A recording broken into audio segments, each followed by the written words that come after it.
श्रीवास्तव, राष्ट्रीय अध्यक्ष संयुक्त जनादेश पार्टी। आज हम लोग दारू सभा में जो ऐलान करने जा रहा हूँ, ये संयुक्त जनादेश पार्टी व राष्ट्रीय हित पार्टी गठबंधन से पूरे इंडिया में हम लोगों ने प्रत्याशी उतारे हैं। उसमें यूपी से 25 प्रत्याशी, दिल्ली से 5, तेलंगाना से 1, बिहार से 10, ऐसे करीब 50 लोगों को मैंने कैंडिडेट बनाया है। और लखनऊ से मैं स्वयं बबलू श्रीवास्तव, राष्ट्रीय अध्यक्ष संयुक्त जनादेश पार्टी, चुनाव चिन्ह माइक।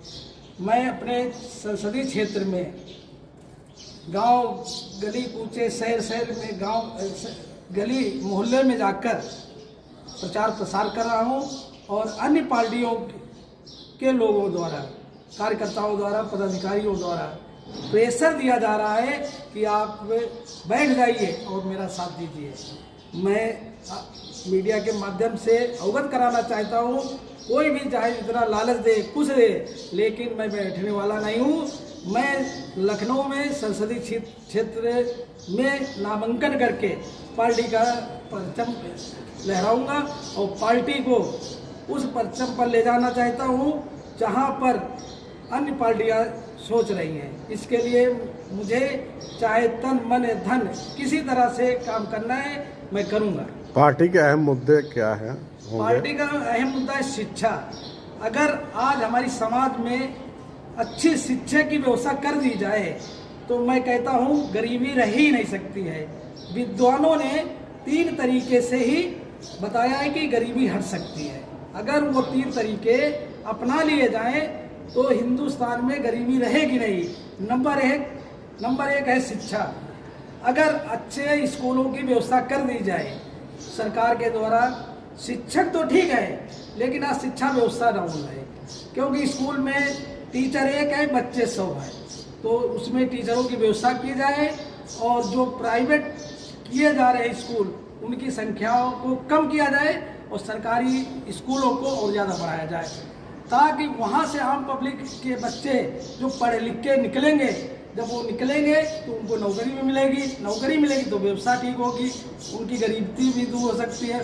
नंबर 2, वैज्ञानिकों ने कहा है कि खेती, अगर हिंदुस्तान में हर व्यक्ति के पास खेती हो जाए तो वो खेती से भी अपना पेट पालन कर सकता है, अपने परिवार को। लेकिन आज उत्तर प्रदेश में 100 लोगों पर 60% ऐसे लोग हैं जो भूमिहीन हैं और 40% ऐसे हैं जिनके पास भूमि है, लेकिन 35% ऐसे लोग हैं जिनके पास केवल 2 बीघे ही खेती है। तो 2 बीघे खेती से वो अपना केवल पेट और अपने बच्चों को खाने के लिए वो कर सकते हैं, ना कि कमाने के लिए। और 5% जिनके पास खेती है वो तो अपना परिवार अच्छी तरह चला रहे हैं और उससे कमा भी रहे हैं। नंबर 3 है पूंजी। अगर हमारे पास पूंजी हो तो भी गरीबी से बाहर निकला जा सकता है, लेकिन जब आपका शिक्षा है नहीं, खेती है नहीं, तो नंबर 3 आती है पूंजी। पूंजी कैसे आएगी? तो मैं सरकार से अपील करता हूं और अपनी पार्टी के द्वारा जब भी मैं व्यवसाय में आऊँगा तो हर व्यक्ति को कर्जा दिया जाएगा, हर व्यक्ति को संसाधन दिए जाएंगे ताकि वो पूंजी से दुकान खोल सके, डेयरी खोल सके, छोटे छोटे उद्योग धंधे खोल सके, ताकि वो गरीबी से आगे बढ़ाया जा सकता है। परिचय दीजिए और आने वाले लोकसभा चुनाव के बारे में क्या बोलना चाह रहे हैं, बताइए। मेरा नाम आनंद गेहार है, राष्ट्रीय पार्टी से मैं राष्ट्रीय अध्यक्ष हूँ। आज हम लोग लखनऊ में दारुल सफा में उपस्थित हुए हैं। लोकसभा 2024 की आगामी तैयारियों को लेकर के हम लोगों ने तीसरा मोर्चा तैयार किया है, जिसका नाम राष्ट्रवादी संयुक्त मोर्चा है। संयुक्त जनादेश पार्टी, राष्ट्रीय पार्टी, 85 परिवर्तन समाज पार्टी, देशभक्त निर्माण पार्टी, इस तरह से अन्य कई पार्टियों का हम लोगों का गठबंधन हुआ है। उस गठबंधन में हम लोगों ने, जैसे लखनऊ है, हमारे बबलू श्रीवास्तव जी संयुक्त जनादेश पार्टी से राष्ट्रीय अध्यक्ष हैं, वो प्रत्याशी हैं यहाँ पर। कन्नौज लोकसभा क्षेत्र 42 से मैं खुद प्रत्याशी हूँ। हरदोई से रिजर्व सीट पर हमारे सुभाष गेहार जी वो प्रत्याशी हैं। शाहजहाँपुर से हमारे वहाँ पे कार्यकर्ता है, वो प्रत्याशी है। फर्रुखाबाद से हमारे इरशाद हुसैन सिद्दीकी हैं, वो प्रत्याशी हैं। इस तरह इटावा लोकसभा क्षेत्र से हमारे पुष्पेंद्र गिहार जी हैं, वहाँ से वो प्रत्याशी हैं लोकसभा क्षेत्र में। इसी क्रम को लेकर के हम लोग दिल्ली में भी चुनाव लड़ा रहे हैं 7 सीटों पर।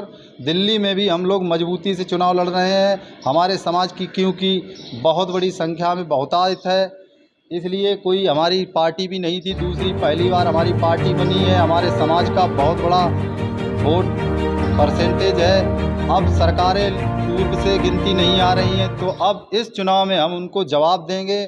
हमारे कार्यकर्ताओं के पास लगातार सभी पार्टियों के फ़ोन भी आ रहे हैं, तो हम लोग झुकने वाले नहीं हैं, बैठने वाले भी नहीं हैं। मजबूती से अपने सभी लोकसभा क्षेत्रों में मजबूती से तैयारी कर रहे हैं चुनाव लड़ने की पूरी। जैसे ही नामांकन की नोटिफिकेशन जारी होंगे, हम लोग तत्काल सब कागज़ तैयार करा लिए हैं, हम लोग तत्काल नामांकन करवाएंगे। सभी तिथियां जैसे निश्चित होंगी, हमारे मुद्दे रहेंगे। लोकसभा में यदि हम लोग चुनाव जीतते हैं कई सीटों पे या कुछ सीटों पर, तो हम लोग शिक्षा को लेकर बड़ा कानून लाएंगे और हमारा भ्रष्टाचार को लेकर के भी कानून होगा। देश में जिस तरह से भ्रष्टाचार को लेकर के अधिकारियों से लेके कुछ गुंडे माफिया, भूमाफिया, ज़मीनी विवाद को लेकर के जिस तरह से भूमाफिया आज ज़मीनों पे कब्जा कर रहे हैं, किसानों की, नौजवानों की, तमाम लोगों की ज़मीनें कब्जा की जा रही हैं जिनका कोई सोच सिफारिश नहीं है। ज़मीन को लेकर के अभी तक कोई ऐसा कानून नहीं आया है, चाहे वो केंद्र की सरकार हो चाहे प्रदेश की सरकार, तत्काल एक गरीब पीड़ित व्यक्ति को उस पर न्याय मिल सके, कानून लाया जाए। हम लोग वो मजबूती से कानून लाएंगे। रोज़गार को लेकर के हम लोग बहुत बड़ी जो है मीटिंग कर रहे हैं और उस पर हम लोगों ने तैयारी कर ली है कि चुनाव के बाद हम लोग उस पर भी बिल लाएंगे, एक नया बिल पास करा करके संसद में, और बिल के तहत वैकेंसियां सभी विभागों में, चाहे वो केंद्र पे हो चाहे प्रदेश पे हो, उसमें लागू कराएंगे विधिवत तरह से। जो रिजर्व है, आरक्षित जो लोग हैं उनके लिए, अनुसूचित जात, अनुसूचित जनजात, पिछड़ा वर्ग, अल्पसंख्यक समाज, उनके लिए मुख्यतः हम लोग मजबूती से काम भी कर रहे हैं। उन्हीं के लिए हम लोग मजबूती से काम करेंगे। और जो जनरल कम्युनिटी के लोग हैं, क्योंकि वो सक्षम है, वो ऑलरेडी पहले से ही मजबूती से अपने अपने विभागों में काम भी कर रहे हैं। हमारा समाज पिछड़ा भी है, इस संदर्भ को लेकर हम लोग उसी पे मजबूती से काम कर रहे हैं। धन्यवाद। राष्ट्रीय बिहार महासभा का राष्ट्रीय अध्यक्ष एवं राष्ट्रीय पार्टी का प्रमुख राष्ट्रीय महासचिव होने के नाते, और मैं पूर्व भारत सरकार से सेवानिवृत्त अधिकारी हूँ।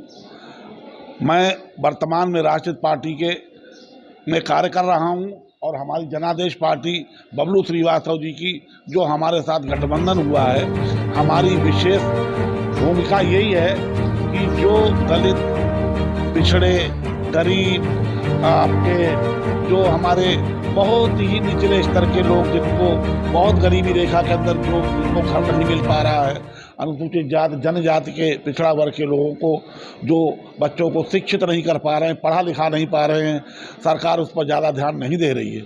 क्योंकि सरकार को मेन बिंदुओं पर, जैसे बेरोजगारी है, जो आर्थिक स्थिति से लोग जूझ रहे हैं, जिन्हें भरपेट 2 वक्त का भोजन नहीं मिल पा रहा है, उस पर गवर्नमेंट ध्यान नहीं दे रही है। हमारा गवर्नमेंट से आग्रह है कि आप चुनाव के बाद अगर हमारी पार्टी को हमारी संभावित मतलब संख्या मिलती है जीतने की, तो उसके बाद हम सरकार से सदन में अपनी ये मांग करेंगे, हमारे जो जीते हुए प्रत्याशी इस बात को उठाएंगे सदन में कि गरीब, पिछड़े, दलित, अनुसूचित जाति, जनजाति और जो बेरोजगार हैं, जिनको रोजगार की बहुत बीटेक, MBA, MTech बच्चे जो दर दर भटक रहे हैं, उनको रोजगार की व्यवस्था भारत सरकार करे। और जैसे पहले भारत सरकार कर रही थी, उसी अनुरूप नई जो भारत सरकार है, उस पर इन बच्चों को, प्रदेश सरकार को बड़ा ही मंथन करके इस पर विचार करने की आवश्यकता है, जिससे कि बेरोजगारी दूर की जा सके। धन्यवाद।